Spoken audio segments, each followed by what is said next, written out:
Good evening, everyone, and welcome. It's Monday, November 18th, 2019. I am your host, retired Cowlitz County Sheriff Mark Nelson, and you're listening to Mark My Words. This program is going to have a little something for everybody, but mostly I'll share some real-life information and conversation, always civil and mostly serious. I'll share thoughts on my faith, my belief that we have a great God, we live in a great community, and in a great nation. I believe that recognizing we are created and loved by God is imperative, so I always begin my shows with prayer. If you'd join me. Lord, thank you for this day, for you are good. May you be present here in all we say and do, and help us be kind and share hope with all. Amen. On this first radio edition of Mark My Words, we're going to be on the serious side for the most part, and that's because I have a topic that I want to discuss, and it's a serious one. So serious, in fact, that we're going to be discussing it over several programs as we look at the various aspects of suicide.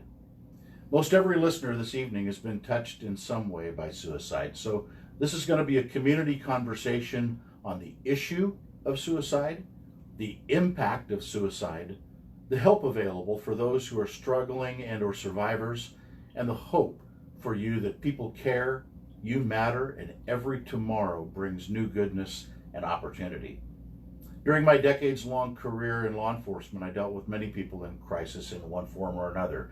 I've wrestled drunks, been shot at, had guns and knives pulled on me. I've sat with people and listened to them. I've held the bloody face of an abused woman and prayed over the lifeless bodies of men, women, and children. I've both investigated suicides and been witness when people have taken their own life in spite of every effort to help them. Like many of you, I've had friends take their own life, and I've felt the deep, abiding loss. I've seen the heartache in the tragedy, and that's why this is an important conversation. If there's a way to help, who wouldn't? Right now, if you're a listener who is struggling with thoughts of harming yourself, you can call 1-800-273-8255. That's 1-800-273-8255, the National Suicide Prevention Lifeline. It is there. People are available 24 hours a day, 7 days a week, 365 days a year. There are other resources available as well. You can find those online. There's lots of information out there for you. Two guests on Mark My Words, the first two men both of whom I know and admire for their heart for their fellow man, their involvement in the mental and spiritual health of this community. First, I'd like to welcome Paul Bricknell, the Executive Director of the Cowlitz Chaplaincy, a local nonprofit organization that serves the area and its first responders. Next, Mr. Drew McDaniel, the Director of Columbia Wellness, an organization that's been helping with community counseling for many, many years. Drew has been a longtime suicide prevention advocate and has done a great deal of work in this area. Welcome to you both. Thank you for being here. If we could start off with each of you giving a short overview of your organization and sort of how it relates to this topic of suicide. Drew, maybe you could start off with. Absolutely. Thank you. And Mark, let me start off by saying your contributions to this community are very well recognized. Your heart in this community very well recognized. I've worked with you and your family for many years. Your brother Wayne, great man. You too. Your father, all of you, what you have done in this community is admirable. Thank you. Thank you. So I work for Columbia Wellness. I'm the director of the Wellness and Recovery Center Behavioral Outpatient Services. And for the last 27 years, I've worked for Columbia Wellness. And I've worked primarily with the Emergency Mental Health Crisis Program. For a few years, I ran the Child and Family Program. But here, most recently, our Wellness and Recovery Center. Our services span all age groups for Columbia Wellness. We've been in this community for 65 plus years. We're here to serve this community. And we have a crisis program that is also available 24 hours a day, 7 days a week. and we answer our phone calls within 5 rings or less. We're there in person, ready to go. And our brand new facility is our Wellness and Recovery Center, and that is our 16-bed inpatient facility. And it's for all individuals who have Washington State Medicaid, who are in need of withdrawal management services for substance or intoxication, as well as those individuals who are having some behavioral health stabilization needs. It is not, let me rephrase that, it is often difficult to ask for help. It is not difficult to get that help. We stand ready. Great.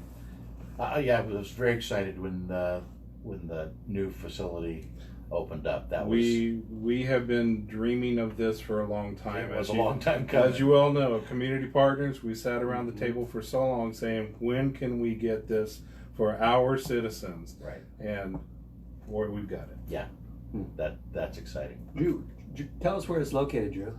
It is located at 720 14th Avenue, right down the street from us right here, 720 14th Avenue. We're on the downstairs bottom floor, and we're there 24 hours a day. Great. Yeah. Paul, tell us a little bit. Yeah, thanks, Mark, for having me. You bet. Yeah, so I'm the executive director of the Cowlitz Chaplaincy, which you are a longtime fan of. That's right. So, as you know, the Cowlitz Chaplaincy has been around for 35 plus years. Started in 1983, thanks to your father and a couple men who had passion to just to help individuals, deputies specifically, to just to be there for them. And so the chaplaincy began to help those individuals out. And over the years, the chaplaincy has grown. We now have 7 chaplains that are involved, and as the executive director, my role specifically really is to kind of allow them to be chaplains, and then I take care of all the admin side of things. Now, the topic of suicide is close to us because as chaplains, we respond to most all suicides that take place in Cowlitz County.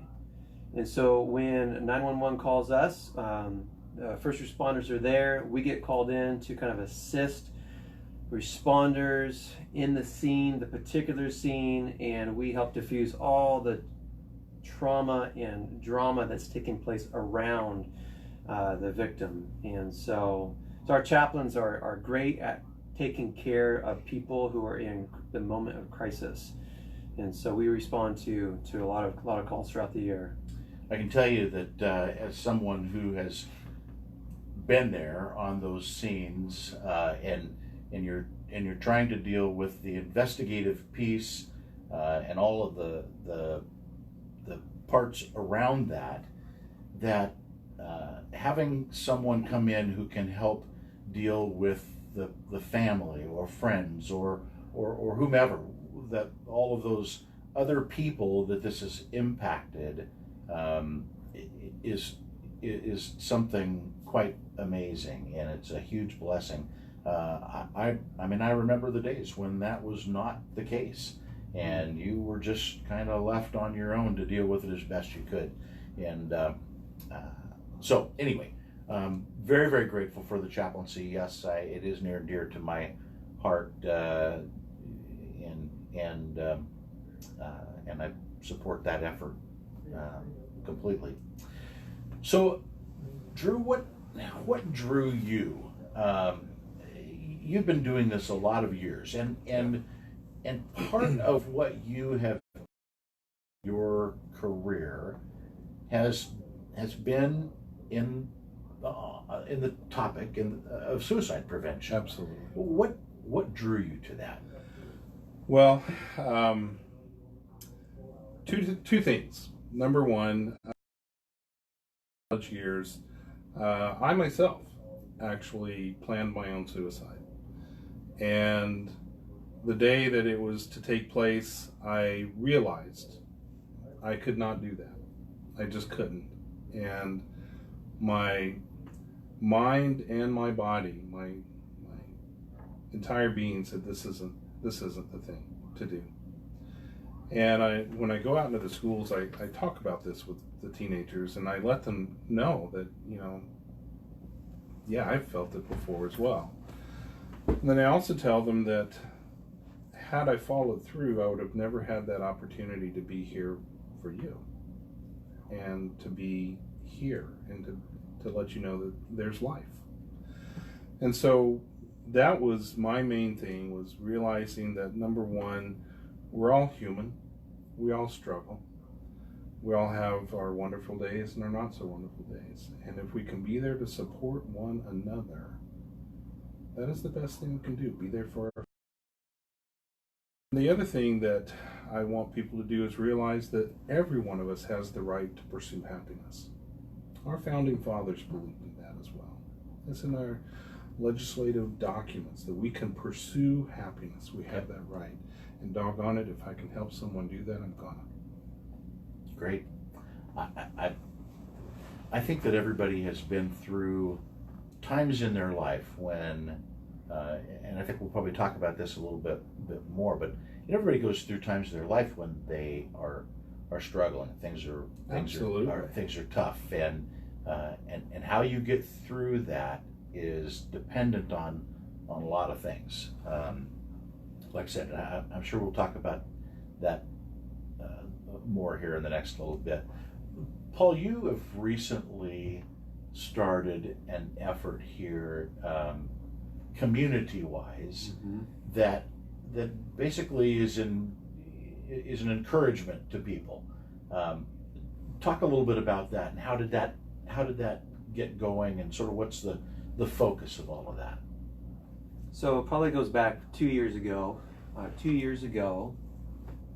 My wife's best friend started making yard signs.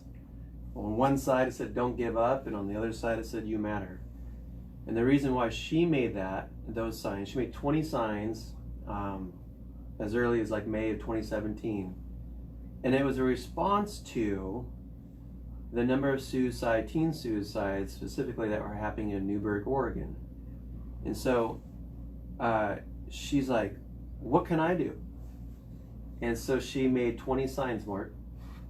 And that was May of 2017, and 2.5 years later, she's made over 10,000 signs. And a couple years ago, we started grabbing a couple of them, my wife and I, when we would take a few of the youth group kids out when I worked with the youth group, and we'd go put them up around the city,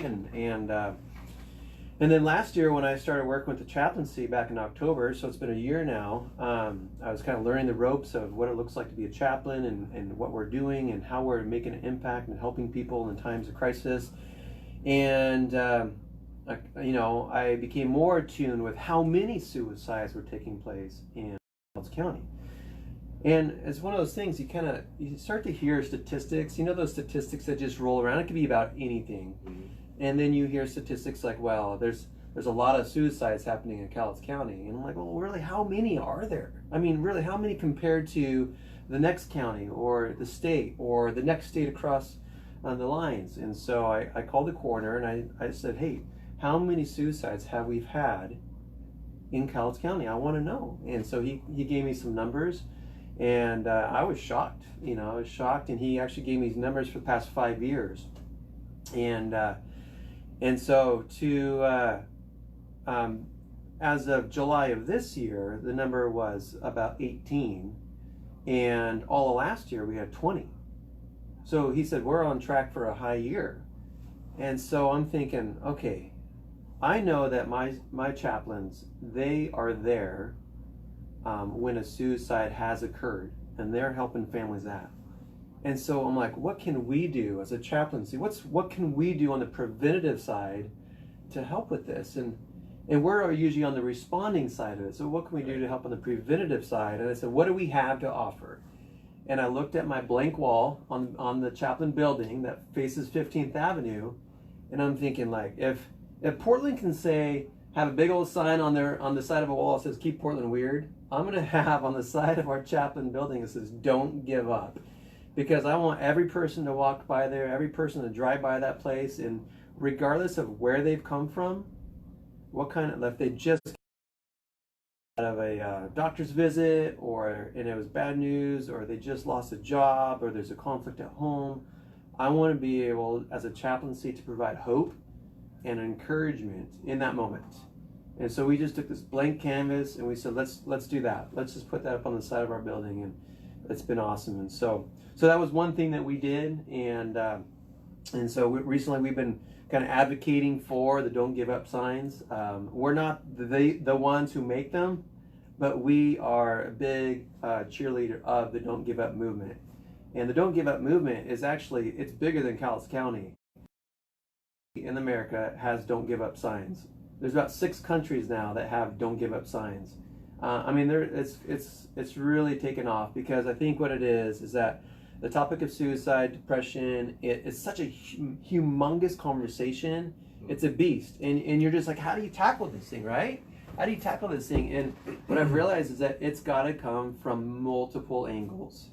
So my efforts is to tackle this massive conversation from one angle, and so that's what we've been doing lately to help our community out. I noticed that just within the last week, you put did a post on Facebook that said how many, if you're interested in getting a sign, let me know. And within moments, I don't know, what kind of numbers did you? Oh, within like 4 hours, we had 80 signs orders, and so we'll probably take another sign on behalf of our county, or another order in December. And we were just heading down that way to pick up some, and so I said, why not? Sure. So we got 80 signs to give out. Yep, that's great. You bring mine with you? Oh, I should have. It would have been a good idea. No, I just want you to hang out with me some more, so you gotta come by the office. I gotta come by the office and pick it up. So,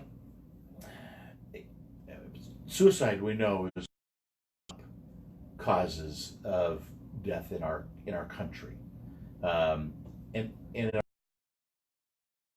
Cowlitz County stand in state and national numbers. Drew, I think you've got some of that information, I believe. Yeah, I do. Back in 1995, we had a #1 rating. Yeah, it's nice to be #1, but not in this. In some things, yeah. Yeah, we had a #1 rating in the 15 to 24-year-old age group. We had 24 youth commit suicide in 1 year.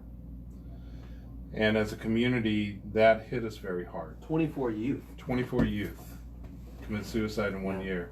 And what was bad about that year is that many of these were cluster suicides. They were teens that made pacts with themselves, for example.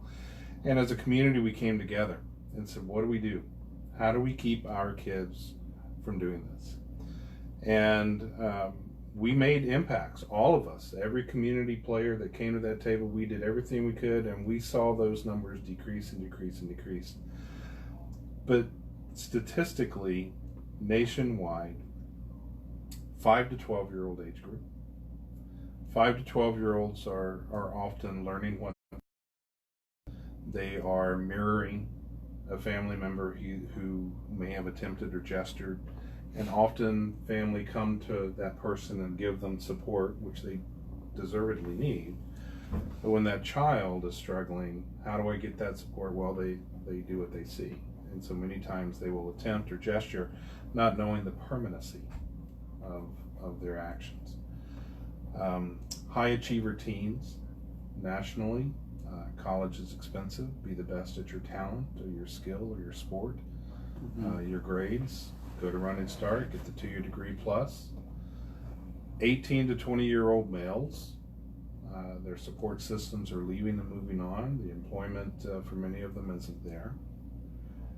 And then we have LGBTQ, which is an extremely at-risk population, trying to understand who they are and the acceptance from family and loved ones in society.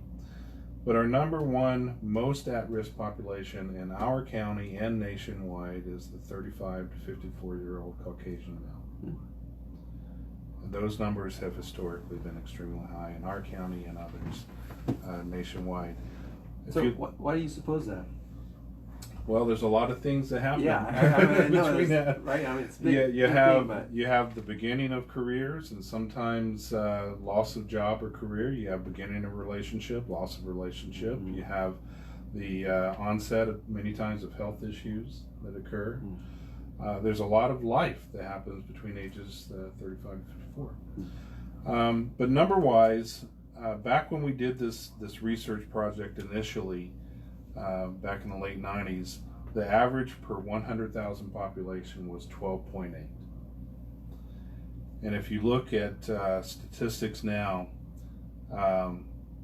nationally it's about 13, Washington State 15.8, and Cowlitz County, unfortunately, is 17.4. We are higher on average in all age groups as a collective whole than we are at the state and national level. So the numbers get pretty rough. We had in our community, like you say, that those numbers, they will go up and down based on each year. Yeah. And many times you can look back at trends, especially economic trends, and see sometimes connections. Yeah, that's what our coroner was saying, because I was asking a little bit about, he shared trends, what they've noticed, and times of years, the time of the year matters. Yes. Students are more at risk during sometimes what they notice the end of the school, and there's an absence of, or the beginning of the school year when they go back into their peer community. Absolutely. And back into the scene, back into the drama, back into the bullying, and so there's definitely peaks of for teenagers. Absolutely. And for senior citizens. Very much so. Yeah. And with our senior citizens, there's a lot of life stage change that's happening there. They're looking back over the course of their life, and the challenge that they're asking themselves is, did I do good? Mm-hmm. Right. Did I do good?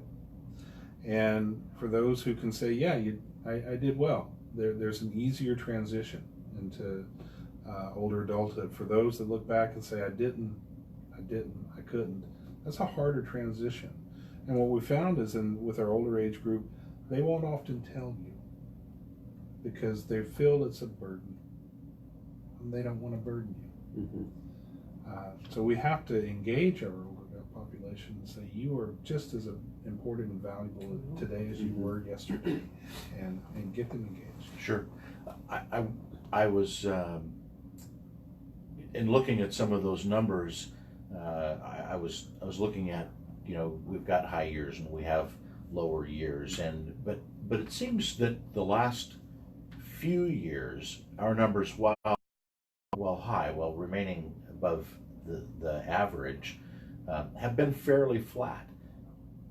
I guess that's a good thing in that it's not getting worse.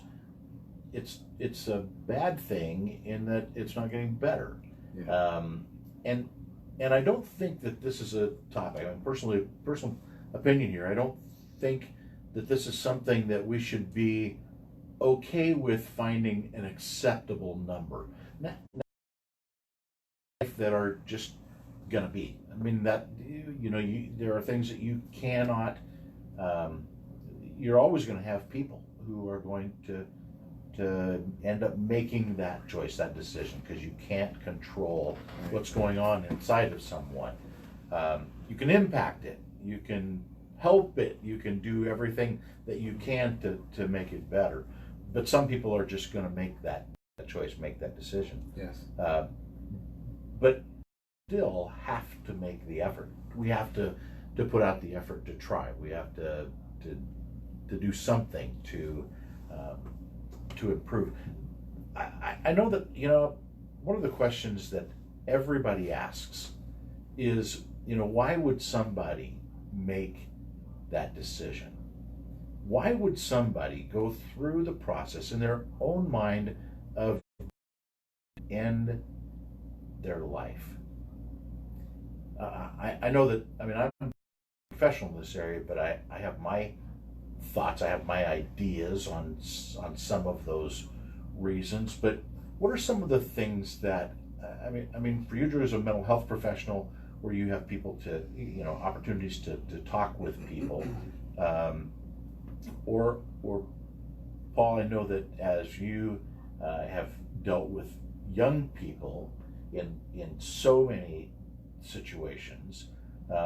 Just quickly give me a little bit of a take on what are some of the things that take people there, and is there something primary, and I guess are there identifiable stages? If somebody's going through something, is there a point when you should become concerned as a friend, a parent, a co-worker, whatever? Mm-hmm.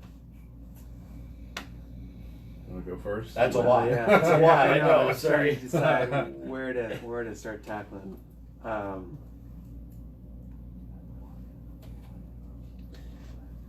Mark, there are probably, from what I can gather, there's 3 reasons that people get into that suicidal thought pattern. One, it could be a situation. Situation can last 3 days, 3 weeks, 3 months, 3 years. It's and I've had conversations with kids whose situations, they're not changing at all, and so maybe logical thing in their head has that processing is just like this probably makes the most sense at the moment. My heart's all confused. My dad wants me to do this, my mom wants me to do that, and I just want to go the complete opposite direction of both of them because I can't, right? The situation just keeps going, and so the most logical, that's one of the reasons. Like some other reasons could be a substance abuse. You continue to use substance and more and more and more, and the next thing you know, you get to a spot and life looks really dark, and this is a possibility of taking stuff. And then obviously, sometimes chemically, like in our own brain, stuff just starts to go haywire, and then obviously, Drew, you can speak to that more than I can. And stuff just doesn't change quickly, and so there's the little voice in the back of your head says, "Hey, have you ever considered?" And there's lots of reasons why people get themselves into that. I've been on the phone with a kid who was home, and his buddy actually called me because he was concerned for his friend. So I called the friend, and he's at home, and he's in his room. And I said, "Well, is anybody else home?" And you know what? Sister was home. You could hear the sister walking around the hallway yelling at him. I'm like, "Well, where's your parents?" "Mom's gone." "Well, where's Dad?" "Dad's in the shower." I'm like, this kid was ready to do something. And so we talked on the phone for a number of minutes, and anyway, so it's just like you could, and he was a high achieving kid. And for whatever reason, in that moment, that was the best possible solution. But the thing was that he had a friend who was talking to him, and then we were talking on the phone, and so he ended up not taking his life, and he's got 2 kids, and it's awesome. That's wonderful. Yeah. That's a success story. It is. It is a success story, and I follow him, and I knew where he was, and in that moment, it just looked really dark, but because of the support he had around him, and he was willing to let somebody in. Yeah. And that was key. That was key for him. Well, there's an old phrase that says that the number one determining factor for the success of a child is to have a family member invested in the welfare of that child. The number 2 determining factor is to have someone, maybe they're not family, but someone who's invested in the welfare of that child. And that was the role you played. Mm-hmm. And you did it successfully. Yeah. Thank you. Yeah. You're welcome. I often have said that the hardest question in the world to answer is the question mark, which is why. Exactly. Yeah. The second hardest question is, well, what if? And we will madden ourselves many times trying to figure out the answers to those. When I go and I talk with youth and teens especially, I ask them what would have to happen in your life to make you think this is your only option. and they'll list. They're very happy to list off the things that they're burdened with in their life and what's happening in their life and around them. And I think it's going to be unique to the person. Many of us have experienced depression, we've experienced anxiety, we've experienced fear. We know what those feelings feel like for us. But when I am with someone, I don't know what it feels like for them. I mean, we all walk different paths in our lives to get to where we are. And so I often will recognize that emotion and say, I've felt that before, and this is where it took me, but I don't know where it's taking you. Please help me understand where this is taking you. And you validate it, you open up that door for them. Suicide is something that people will make that decision, and there's a lot of varieties of factors, a variety of factors that are involved as you were discussing mental health issues, untreated mental illness. Many times, as you just described, situational stress or depression or anxiety.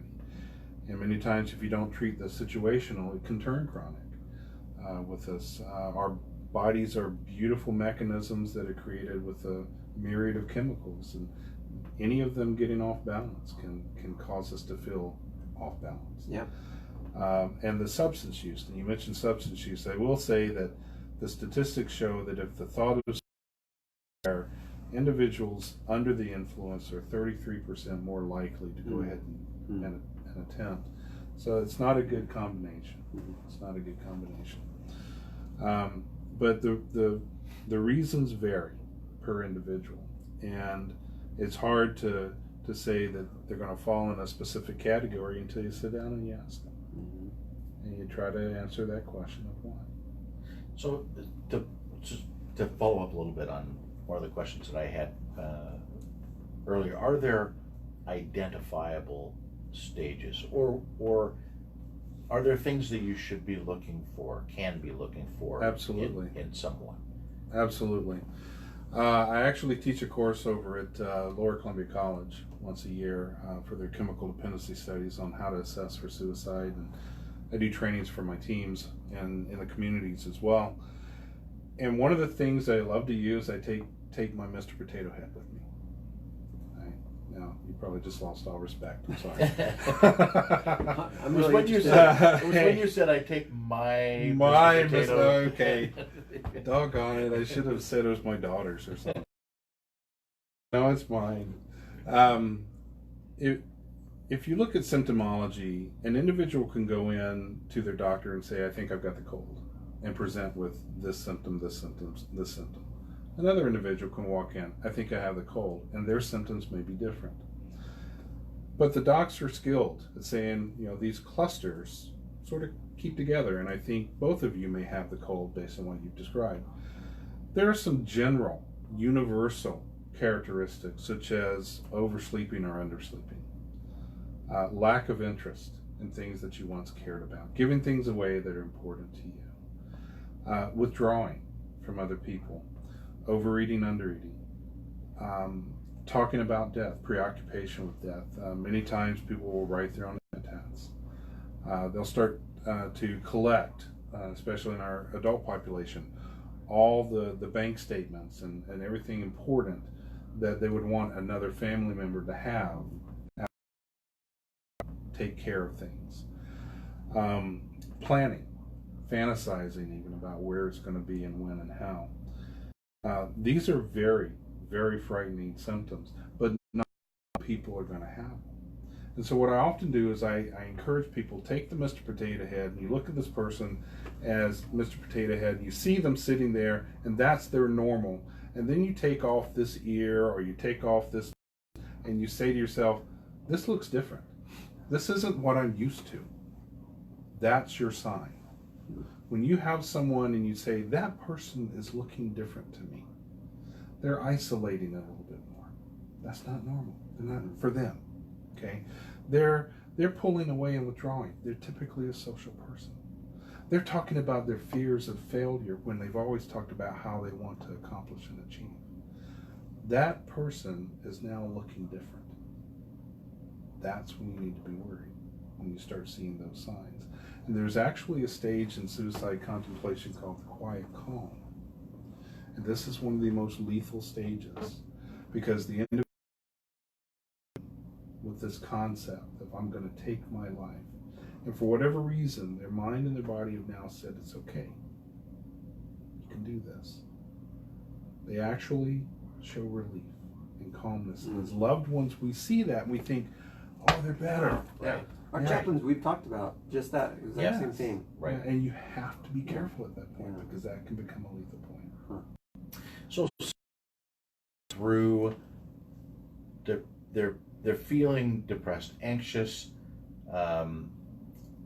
If someone gets to the point to where they recognize in themselves that they're actually thinking about, they're actually contemplating, or thinking about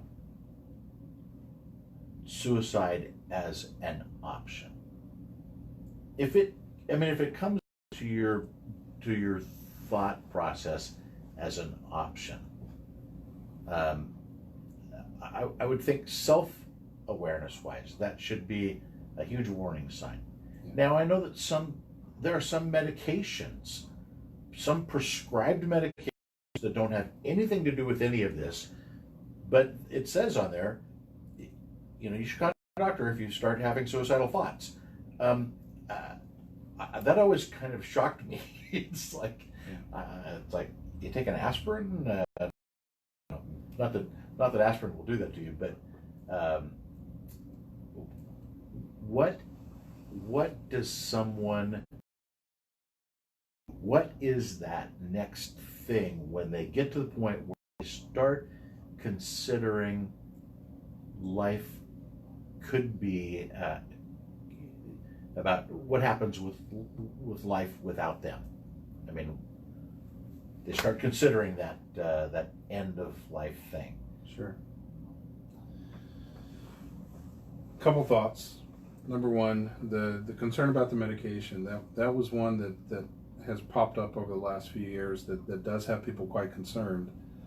And the theory behind that is that you have a person that maybe their thought process is a little disjointed, it's not as well connected as it should be or could be, and these medications now allow the thought process to reconnect and flow appropriately. It simply makes it easier to thoughtfully plan out the suicide.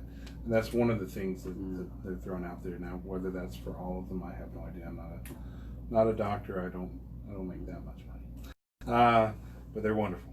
But yes, the first thing that I would definitely say, and maybe we'll get to this a little bit later as well, but if someone is feeling that way, the first thing as a supportive person you'd want to know is ask them. You can never, ever, ever make someone suicidal by asking them.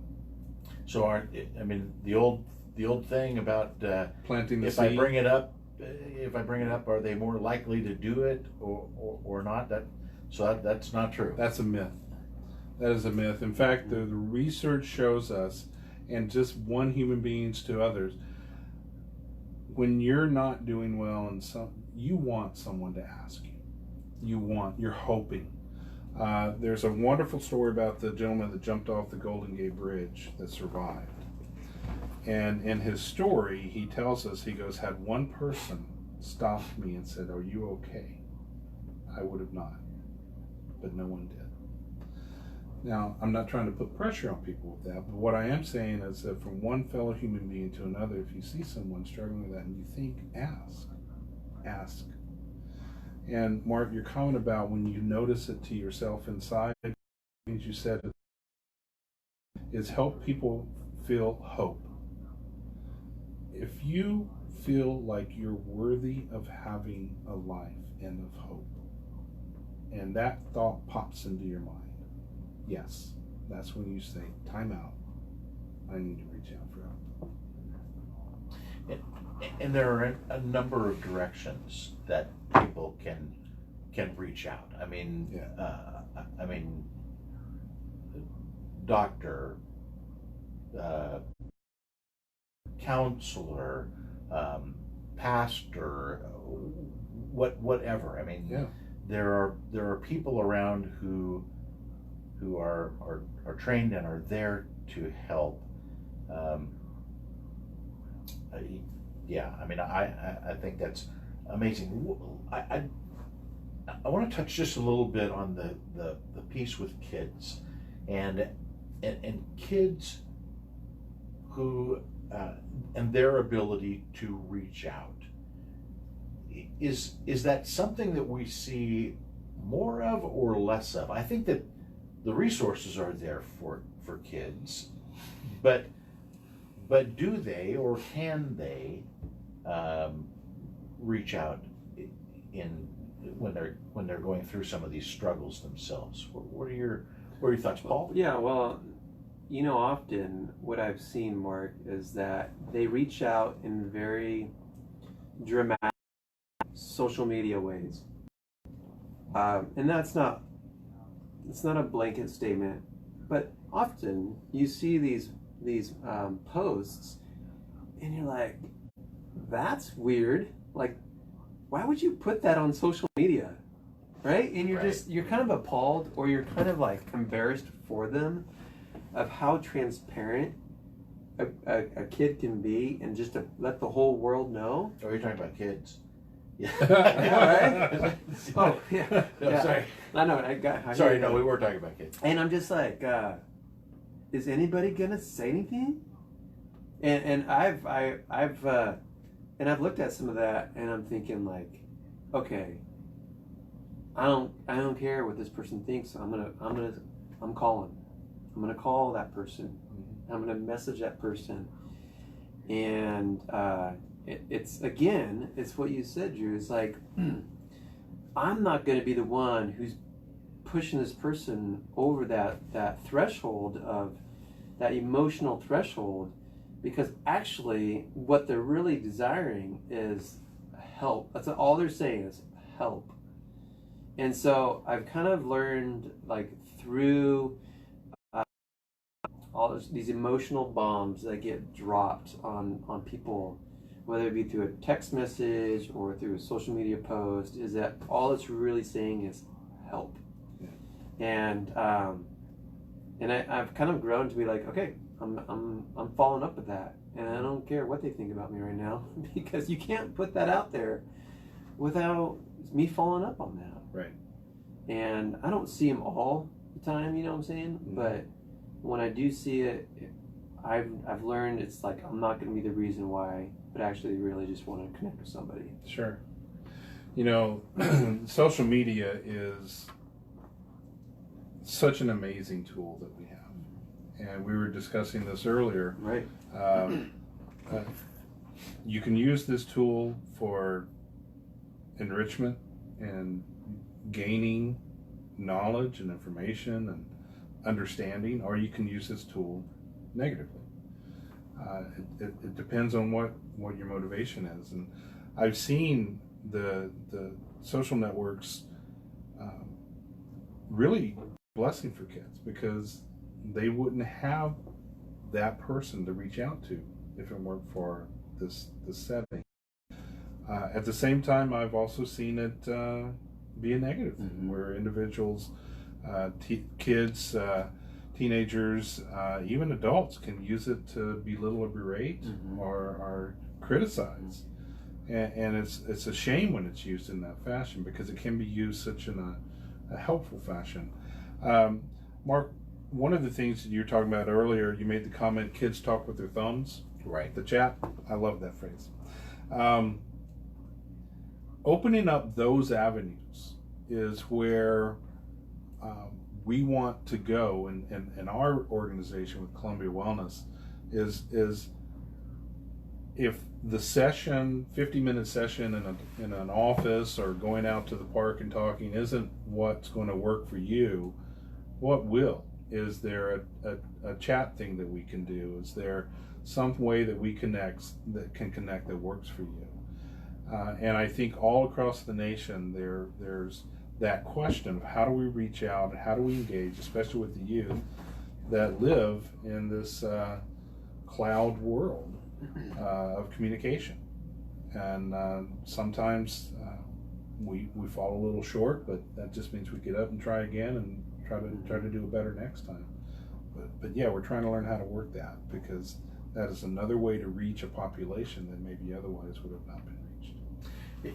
It's difficult. I mean, I think we all know that when you're talking about texting or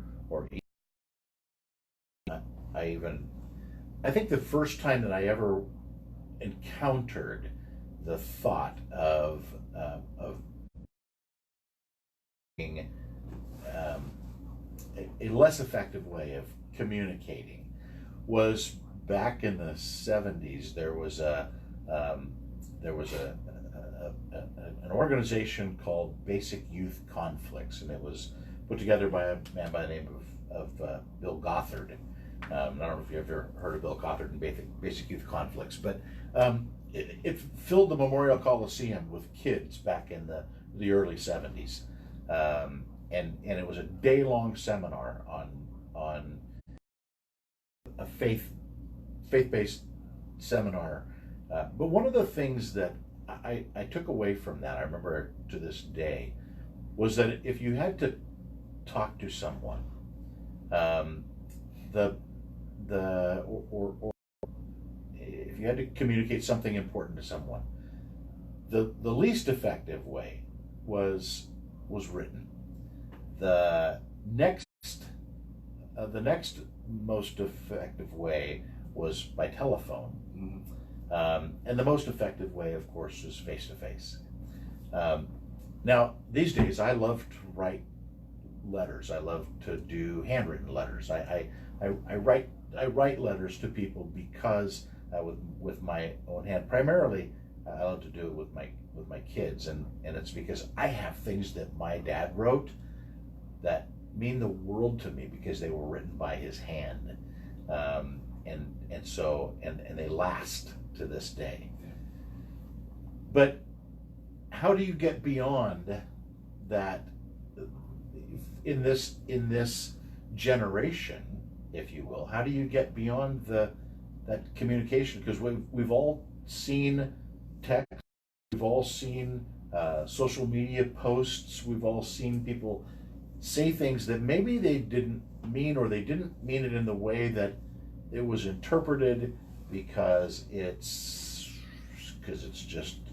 by text. Mm-hmm. You know, I mean, you get these, because you send somebody something and it's all in caps. It's like, what are you mad about? What? No, yeah. Oh, sorry, my caps lock was on. You know, I mean, so with this, I guess my question: do you think that this generation is communication in that regard more challenging? Is it going to be more challenging? Will we see less connection with people, you think, because of some of the issues with social media? And I guess to play that out, I mean, might we see increases in this issue with kids as a result of that?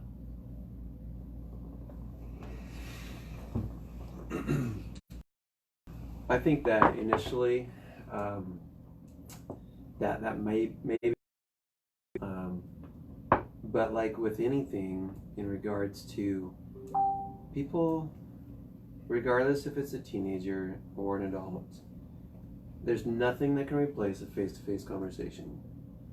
So there is now, greater than any other time, a need for intentional mentorship. Like just to be intentional. On my desk, my office, I would have the word intentional, and that's one of the keys to ministry and youth ministry, was just be intentional. Just be intentional with people. and ask intentional questions. Because people, I mean, think about it. You want to be known. You want people to know you. And there's nothing like being known and to know somebody. There's so much bonding that takes place when you begin to share a little bit more about who you are, what's really going on, and someone's just there listening. Yeah. And there's a bond that starts to happen. And then that bond gets stronger when you are intentionally, you're there, trusted. That bond even it's stronger and stronger. I can all of a sudden trust you, and you can trust me. And then I can rely on you because you know what? I need you. Can I call you? Can I tell this to you? And I can rely that you are a safe person. And that bond gets even stronger and stronger. And then when you're able to commit to being there, or to commit, like if I can commit to you to do something, or you be there, we're gonna go somewhere together. Like all of a sudden that bond just keeps getting stronger and stronger and stronger. But then if you remove that, you remove the commitment, or you break your commitment several times, and you're not reliable anymore, and you're not trustworthy anymore, then those bonds become weak. And if you have less of that, then you're tend to have more likely of maybe suicidal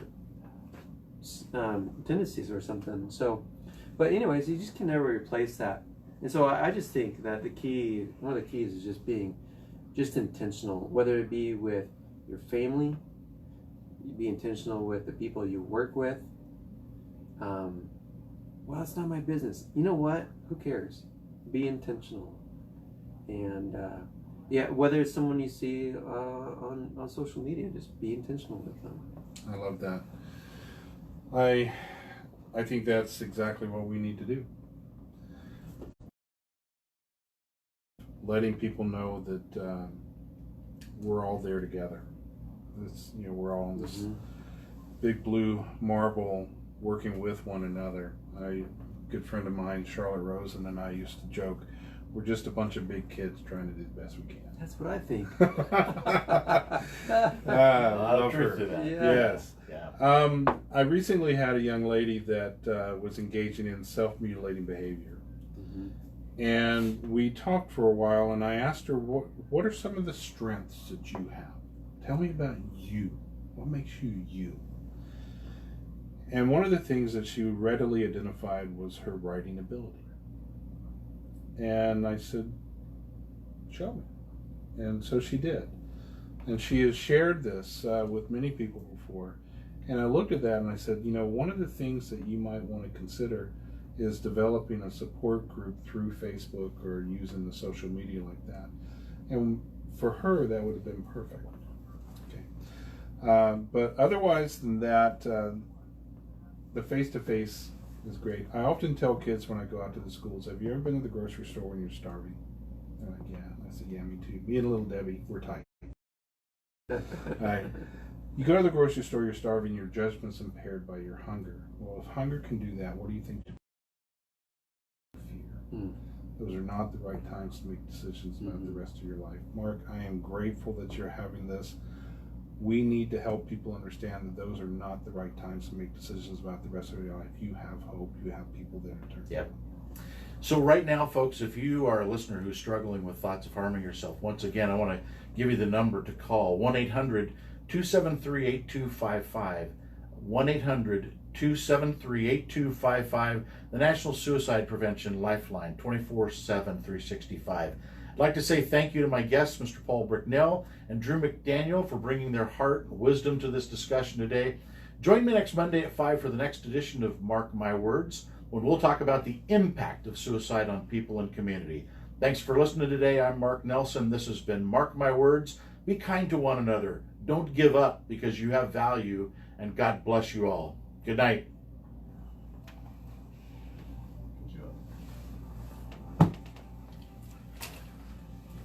Yeah, man, that was a quick hour. I know, it did. Yeah. Fantastic. Hey, and on those of you on Facebook, thank you. Thanks for joining us.